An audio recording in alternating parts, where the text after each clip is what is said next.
का धोकादायक आहे एसटी बसचा प्रवास? फक्त 2 मिनिटे व्हिडिओ बघा, तुम्हाला सर्व कारणे मिळून जातील। जुनी आणि खराब अवस्थेतील बस। एसटी महामंडळाच्या ताफ्यात अनेक जुन्या आणि खराब अवस्थेतील बसेस आहेत। या बसेस अपघाताचा धोका वाढवतात। दुरुस्ती आणि देखभालीचा अभाव। अनेक बसेस वेळेवर दुरुस्त केल्या जात नाहीत आणि त्यांची योग्य देखभाल केली जात नाही। यामुळे यांत्रिक बिघाड होण्याची शक्यता वाढते। असुरक्षित रस्ते। महाराष्ट्रातील अनेक रस्ते खराब आणि खड्डेमय आहेत।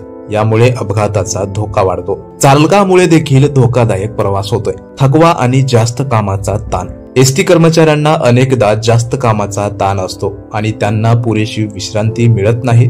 यामुळे थकवा येऊ शकतो आणि त्याचा परिणाम वाहन चालनावर होऊ शकतो। यामुळे प्रवास धोकादायक ठरतो। चालकांवर दबाव।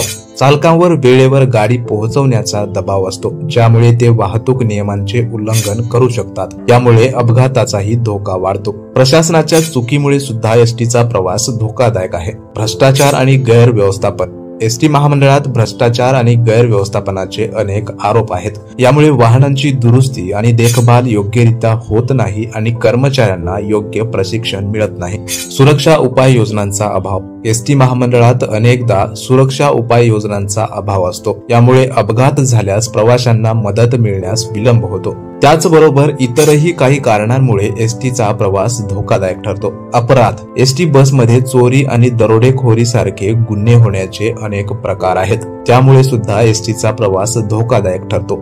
गर्दी।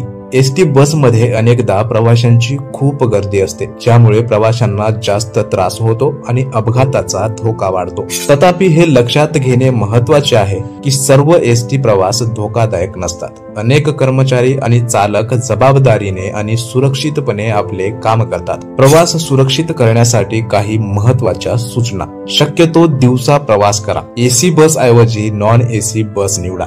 गर्दीच्या वेळेत प्रवास टाळा। बसच्या मागील बाजूस बसण्याऐवजी मध्यभागी बसण्याचा प्रयत्न करा। तुमच्या सोबत मौल्यवान वस्तू ठेवू नका। प्रवासादरम्यान जागरूक राहा आणि कोणत्याही संशयास्पद गोष्टींचा अहवाल द्या। तुम्हाला एसटी प्रवासाबाबत काही प्रश्न असल्यास तुम्ही एसटी महामंडळाच्या वेबसाईटला भेट देऊ शकता किंवा स्थानिक एसटी कार्यालयाशी संपर्कही साधू शकता। मंडळी, एसटीच्या या व्हिडिओ बद्दल तुम्हाला काय वाटते कमेंट मध्ये नक्की आम्हाला कळवा। एसटी महामंडळाच्या चॅनलवर नवीन असाल तर चॅनलला सबस्क्राईब करा। खूप खूप धन्यवाद।